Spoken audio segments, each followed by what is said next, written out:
और एक एक करके सारी कंट्रीज खत्म हो जाती हैं, सिर्फ त्रिवेदी बचता है, मतलब ऑस्ट्रेलिया बचता है। और ह्यूमन काइंड के लिए सबसे बड़ी प्रॉब्लम ऑक्सीजन होती है। दुनिया की हालत इतनी खराब हो चुकी होती है कि ऑक्सीजन पूरी तरह से खत्म हो चुकी होती है, एकदम गायब। इसलिए सब मर रहे होते हैं और सर्वाइव करने के लिए सबको एक कंपनी जिसका नेम होता है क्रोनिकॉर्प, इसके द्वारा बनाई गई आर्टिफिशियल ऑक्सीजन का यूज करना पड़ रहा होता है। और ऑब्वियसली गरीब लोग ये ऑक्सीजन अफोर्ड नहीं कर पा रहे होते हैं, इसलिए ऑक्सीजन के लिए क्राइम रेट काफी बढ़ गया होता है। और फिर क्रोनिकॉर्प कंपनी को रियलाइज होता है कि वो इतनी आर्टिफिशियल ऑक्सीजन नहीं बना पाएंगे कि हर एक इंसान को बचाया जा सके। इसलिए डॉक्टर रिचर्ड वाइट और अदर साइंटिस्ट को हायर करते हैं जो कि एक मशीन बनाते हैं और ट्राई करते हैं कि फ्यूचर में किसी से कांटेक्ट कर पाए अगर कोई जिंदा बचाओ, और वो हमें बता पाए कि उन्होंने इस ऑक्सीजन पैंडेमिक को कैसे सर्वाइव किया। और ये लोग सक्सेसफुल भी हो जाते हैं। ये 2474 से इनको रेडियो वेव्स के थ्रू एक मैसेज आता है, बट मैसेज में लिखा होता है सेंड ईथन वाइट। सब कंफ्यूज हो जाते हैं कि आखिर ये ईथन वाइट कौन है और 400 साल बाद वाले बंदे को, फ्यूचर वाले बंदे को इस इंसान से क्या चाहिए। तो ईथन वाइट इन्हीं डॉक्टर रिचर्ड वाइट का 8 साल का लड़का होता है। बट फिर कुछ टाइम बाद डॉक्टर रिचर्ड वाइट मिसिंग हो जाते हैं और ईथन की मॉम का ऑक्सीजन मास्क की वजह से मर्डर हो जाता है। बट ईथन को जूड, एक स्ट्रेंजर होता है, वो इसको बचा लेता है और अब जूड इसकी देखभाल करता है, इसको बड़े भाई की तरह पालता है और फैमिली की तरह इसकी केयर करता है। और ये दोनों बड़े हो जाते हैं और अब ये 2067 होता है और ये दोनों अपनी लाइफ न्यूक्लियर पावर रिएक्टर को सही करने में बिता रहे होते हैं ताकि सिटी में इलेक्ट्रिसिटी और ऑक्सीजन फ्लो होती रहे। ये यहाँ पूरे जोश के साथ काम करते हैं क्योंकि ईथन की एक गर्लफ्रेंड होती है जेंथी, जिससे वो काफी प्यार करता है, बट वो सिक होती है और उसका कोई क्योर नहीं मिल रहा होता है क्योंकि इस प्लेनेट में अब कोई भी पेड़ पौधे नहीं होते। इसलिए ईथन अपने वर्क में काफी मेहनत करता है पैसे कमाने के लिए ताकि वो जेंथी को सारे ऑक्सीजन मास्क प्रोवाइड कर सके। बट फिर एक दिन इन दोनों भाई को उसी कॉर्निकॉर्प कंपनी में बुलाया जाता है और उसकी हेड ईथन को बताती है कि उनको 474 साल आगे फ्यूचर से एक मैसेज रिसीव हुआ है, send Ethan white. I know आप काफी कंफ्यूज हो गए कि ये बात तो काफी पुरानी है, जब ईथन 8 साल का था, बट अभी आगे मैं एक्सप्लेन करूंगा। Back to the story. फिर ये कंपनी की हेड ईथन से बोलती है कि तुमको हम टाइम मशीन से टाइम में आगे भेजेंगे जैसा वहाँ के लोग चाहते हैं और तुम उन लोगों से मिलोगे और पता करोगे कि सर्वाइव कैसे करें इस पैंडेमिक को। बट प्रॉब्लम ये होती है कि साइंटिस्ट बस ईथन को फ्यूचर में भेज सकते हैं, बट वापस आने का रास्ता उसे खुद ढूंढना पड़ेगा। और ऑब्वियसली ईथन डर जाता है और जाने से मना कर देता है क्योंकि उसको जेंथी की फिक्र होती है। बट जूड और जेंथी इसको समझाते हैं कि दुनिया को सेव कर सकते हो तुम। और फिर थोड़ी बहस के बाद ईथन मान जाता है फ्यूचर में जाने के लिए और ये रेडी होता है और साइंटिस्ट इसको एआई मशीन देता है, आर्ची लाइक सेरी और कोर्टाना, और टाइम मशीन का यूज करके ईथन को फ्यूचर में फेंक देते हैं और ये आसमान से वहाँ गिरता है। बट इसको कुछ होता नहीं है इसके सूट की वजह से, लेकिन इसका सूट जल जाता है और वहाँ ये जंगल में होता है तो ये काफी खुश होता है क्योंकि इसको ऑक्सीजन मिल रही होती है। और लगभग 400 साल बाद अर्थ ने अपने आप को वापस हील कर लिया होता है, बट वहाँ लिविंग लाइफ का ईथन को कोई नामो निशान नहीं मिल रहा, ना कोई एनिमल का ना कोई इंसान का। और ईथन का मेन पर्पस फ्यूचर में आने का ये होता है कि इसको अपनी गर्लफ्रेंड की लंग सिकनेस के लिए क्योर ढूंढना होता है। और इसको वहाँ एक स्ट्रेंज चीज दिखती है, इसको एक स्केलेटन पड़ा दिखता है जो कि यही होता है। उसके सूट में इसी का नेम लिखा होता है ईथन वाइट और हेड में बुलेट का होल होता है। पहले तो इसे बिलीव नहीं होता, बट ईथन के हैंड में एक रिस्ट बैंड होता है लाइक ओमनिट्रिक्स, जो कि इसके डैड ने इसे बर्थडे में गिफ्ट की थी, इसके हाथ में चिपका दी थी एक्चुअली। और ये रिस्ट बैंड कभी नहीं निकलता, ये इसके हैंड में बोन से जाके चिपक गया था। और ईथन को उस स्केलेटन के हाथ में भी सेम रिस्ट बैंड दिखता है, जिससे कंफर्म हो जाता है कि स्केलेटन इसी का है। बट इस मरे हुए ईथन के रिस्ट बैंड में ग्रीन लाइट जल रही होती है और जिंदा ईथन के बैंड में रेड लाइट। और जैसा इस जिंदा ईथन के पास एक आर्ची होता था, सेम इसके स्केलेटन के पास भी एक बहुत ओल्ड आर्ची होता है, बट वो वर्क कर रहा होता है और ईथन उसमें लास्ट ऑडियो रिकॉर्डिंग सुनता है। तो एक आदमी ईथन को मार रहा होता है और गन की आवाज आती है और जैसे आपको इस टाइम कुछ समझ नहीं आ रहा है, सेम ईथन को भी कुछ समझ में नहीं आ रहा था, like what the hell is going on. But और फिर आर्ची की हेल्प से ईथन वहाँ सराउंडिंग में घूमता है और फिर रात में एक बेरी खा लेता है जो कि एक्चुअली एक पॉइजनस बेरी थी और ईथन को बहुत पेन होता है और वो काइंड ऑफ मरने लगता है। बट तभी आसमान से कुछ चमकता हुआ जमीन में गिरता है और एक आदमी आता है जो कि ईथन को मरने से बचा लेता है इसको एंटीडोट देके। और ये आदमी जूड होता है, ये एक्चुअली वही लैब से स्पेशली ईथन को मरने से बचाने के लिए फ्यूचर में आता है। और फिर ये दोनों आर्ची की हेल्प से एक बंकर में पहुंचते हैं और बंकर ईथन की आई चेक करके गेट ओपन करता है और ये दोनों अंदर जाते हैं और सिस्टम स्क्रीन में वेलकम ईथन वाइट लिखा होता है और बंकर ईथन के हाथ में लगे रिस्ट बैंड से डीएनए मैच करता है और ये बंकर एक्टिवेट हो जाता है और इसकी रिस्ट बैंड की भी लाइट रेड से ग्रीन हो जाती है। और ये जगह एक्चुअली वही लैब होती है जहां पास्ट में इस टाइम मशीन रखी है। और अब इतना तो समझ गए कि ये बंकर सिर्फ ईथन की डीएनए से ही खुलता है, तो फिर वो फ्यूचर में मैसेज किसने भेजा इनको 2067 में। खैर, और जूड टाइम मशीन देख के खुश हो जाता है क्योंकि अब ये पास्ट में मतलब अपने टाइम में वापस जा सकते हैं। और फिर ईथन लैब के ओल्ड लॉग्स चेक करता है जिसमें उसके डैड के होलोग्राफिक रिकॉर्डिंग्स होती हैं उसी दिन की जब इनको ये मैसेज रिसीव हुआ था, सेंड ईथन वाइट वाला। और इसके डैड बताते हैं कि हम फ्यूचर में चीजें नहीं भेज सकते क्योंकि पावर सप्लाई की प्रॉब्लम होती है रिसिपिटेंट वाली साइड में जहां अभी ईथन है, इनकी टाइम मशीन में प्रॉब्लम होती है। और तभी 2474 की लैब में 4 घंटे का काउंटडाउन शुरू हो जाता है टाइम मशीन के चालू होने का और इन दोनों को वापस घर जाने का। बट तभी इस सिटी की पावर सप्लाई गायब हो जाती है और इनके पास 4 घंटे होते हैं इसको सही करने के लिए, वरना ये दोनों वापस नहीं जा पाएंगे अपने टाइम में। इसलिए इनको सिटी के न्यूक्लियर रिएक्टर को जाके सही करना होगा ताकि पावर वापस आ सके। और ये दोनों निकलते हैं और सिटी को जाके फर्स्ट टाइम देखते हैं तो ह्यूमन काइंड पूरी तरह से खत्म हो चुकी होती है,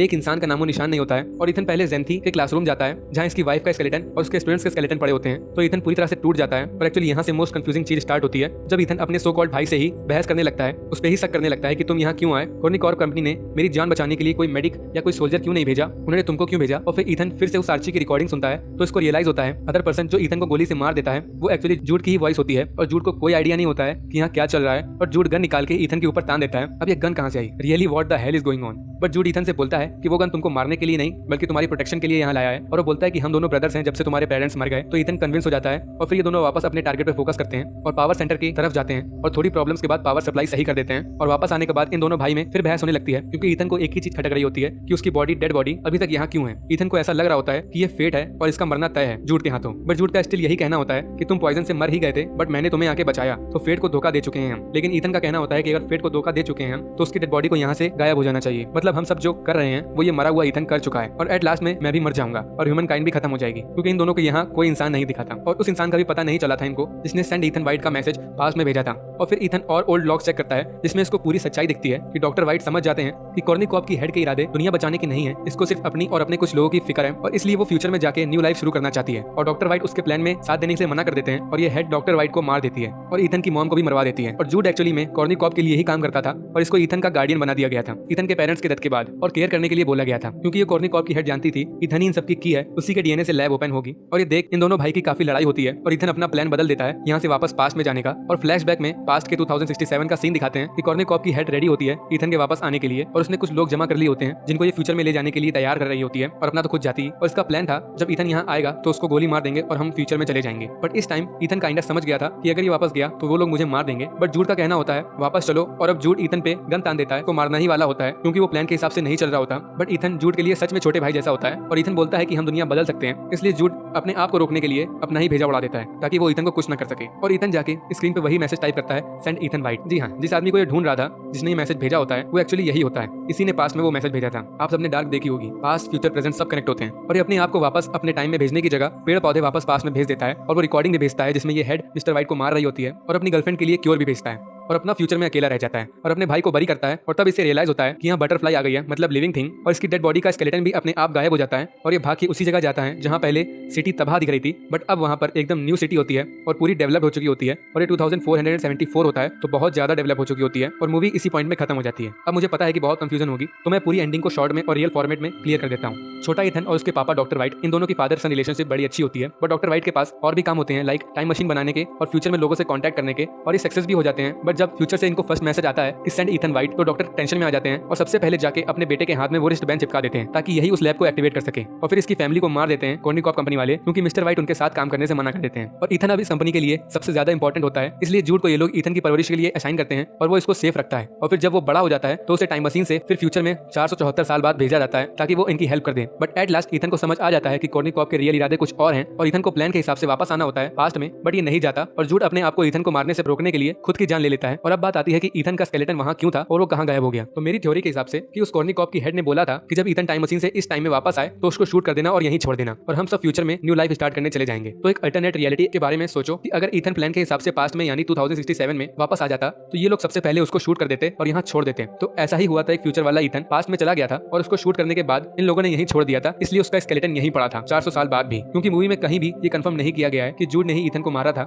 यहाँ तक उसने आर्ची में अपनी और जूड की फाइट की वीडियो रिकॉर्डिंग भी देखी थी, बट गन शॉट वाला सीन वो नहीं देख पाया था, उसको हाइड कर दिया गया था, सिर्फ गन शॉट की साउंड्स नहीं थी। तो मुझे तो बस यही एक्सप्लेनेशन समझ आया। लेकिन अब बात की अगर ऐसा हुआ था तो ये सब लोग कॉर्नी कॉप वाले फ्यूचर में आ गए होंगे, बट इनका तो यहाँ कोई नामो निशान नहीं मिला, तो शायद ये लोग यहाँ आके भी सेटल नहीं हो पाए, मतलब जीना नहीं सीख पाए, और या फिर ये टाइम मशीन से यहाँ कभी आ ही नहीं पाए। और देन मूवी की एंडिंग में ईथन खुद पास्ट में जाने की बजाय पेड़ पौधे और प्रूफ भेज देता है, जिसकी वजह से वहाँ के लोग कॉर्नी कॉप की हेड को मुजरिम बना लेते हैं और अब मेन इविल पर्सन तो चली गई होती है और बाकी जो समझदार लोग होते हैं उन्होंने उन पेड़ पौधों से जो ईथन ने इन्हें भेजे थे उनसे और नया पेड़ बनाए होंगे और ऑक्सीजन की प्रॉब्लम को दूर कर लिया होगा। और इसीलिए लास्ट में ईथन का स्केलेटन गायब हो जाता है, क्योंकि जब वो पास्ट में गया ही नहीं तो उसको शूट नहीं किया गया और इसीलिए उसका स्केलेटन नहीं था वहाँ। और पूरी सिटी एकदम से डेवलप हो गई थी, कॉस्ट 2067 से 2475 हो गया था, तो ऑब्वियसली टेक्नोलॉजी और ह्यूमैनिटी बहुत ज्यादा डेवलप कर गई होगी। और मेन पॉइंट कि आखिर वो मैसेज फ्यूचर से ईथन ने पास्ट में क्यों भेजा था, तो ये भी सिंपल है, क्योंकि वो जानता था वो जिसको ढूंढने फ्यूचर में आया था, जिसने ये मैसेज भेजा था वो ये खुद ही था। तो अगर ये पास्ट में मैसेज ना भेजता तो ये सब होता ही ना जो अभी ये हो रहा है, और पास्ट प्रेजेंट फ्यूचर सब कनेक्ट होते हैं तो कोई और ही अल्टरनेट रियलिटी क्रिएट हो जाती, इसीलिए इसको वो मैसेज भेजना ही पड़ा। फाइनली खत्म। सो गाइस, आई होप कि आपको सब समझ आ गया होगा। कमेंट करके बताना कैसी वीडियो लगी, एंड इस वीडियो के लिए इतना ही। पसंद आई तो लाइक कर देना एंड शेयर कर देना, एंड सपोर्ट के लिए प्लीज सब्सक्राइब कर देना। सो सी यू सून,